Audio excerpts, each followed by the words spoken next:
Cell nucleus is one of the most important cell organelle, and in today's lecture we are going to talk about the structure and function of a nucleus.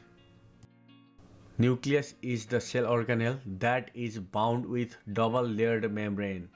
The outer membrane is called outer nuclear membrane and the inner membrane is called inner nuclear membrane. The major function of the nucleus is to store the hereditary information in the DNA molecule and to coordinate different activities like growth and development, protein synthesis, and cell division, including the formation of gametes. Nucleus is surrounded by endoplasmic reticulum, both rough and smooth endoplasmic reticulum. The nuclear membrane consists of nuclear pore that allows the selective passage of the molecules like proteins and transcripts.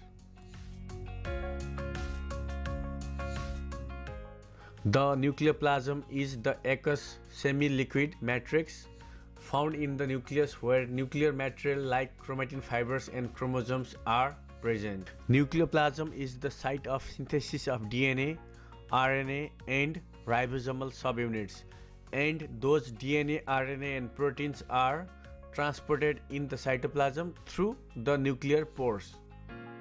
Nucleolus is the small spherical dense structure found in the center of the nucleus, and it is responsible for the synthesis of ribosomes. Nucleus contains all the genetic material in the form of chromosomes. For the DNA to function, they are wrapped with different histone proteins and tightly packed into the compact structures to form the chromatin fibers and chromosomes. Thank you so much for watching this video.